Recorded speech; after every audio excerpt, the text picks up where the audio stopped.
రంగరాజన్ గారు దాడి జరిగిన తర్వాత చాలా షాక్‌లో ఉన్నారు. చిలకలూరి బాలాజీ పూజారి గారు. ఆయన షాక్‌లో ఉంటే సీఎం గారి నుండి ఫోనొచ్చింది. ఆయన ఏమన్నారు, సీఎం రేవంత్ రెడ్డి గారు, "ఏం రంగరాజన్ గారు నాకెందుకు చెప్పలేదన్నారు." అది విని మిగతా వాళ్ళంతా షాకయ్యారు. ఇదేంటిది సీఎం గారు చెప్పేదేంటి? ఇదేమన్నా పెళ్ళా? లేకపోతే ఏదన్నా ఫంక్షన్ జరుగుతుందా? ఆయన చిలకలూరి బాలాజీ గారిని దాడి చేసిన విషయం సీఎం గారికి చెప్తారా ఎవరన్నా? సీఎం గారికి చెప్తారా? ఆ పోలీస్ స్టేషన్‌లో పోయి కంప్లెయింట్ ఇస్తారా? ఆయన ఇలా అడగడం చాలా ఆశ్చర్యానికి గురి చేసింది. వెంటనే పూజారి గారు మంచి లౌకికం తెలిసిన వ్యక్తి గాని, "అయ్యగారు పర్వాలేదు. మీ ప్రభుత్వంలో పోలీసులు తొందరగా స్పందించారు. చాలా థాంక్స్ అండి" అని చెప్పారు.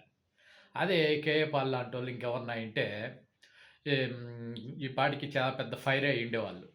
అలా సీఎం రేవంత్ రెడ్డి గారు ఏమైనా ఫాలో అలా అయ్యి బై మిస్టేక్ అలా మాట్లాడారా?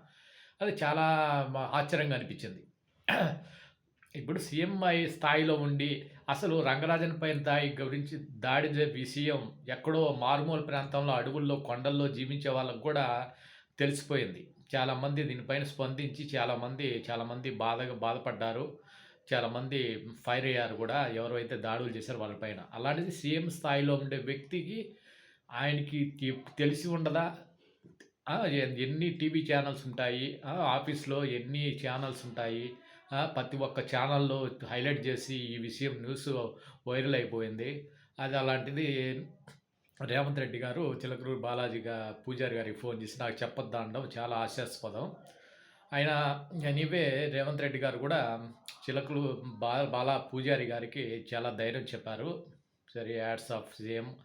పోలీసులు కూడా బాగా స్పందిస్తున్నారు. పోలీస్ డిపార్ట్మెంట్ కూడా. ఆయనకి న్యాయం జరగాలి.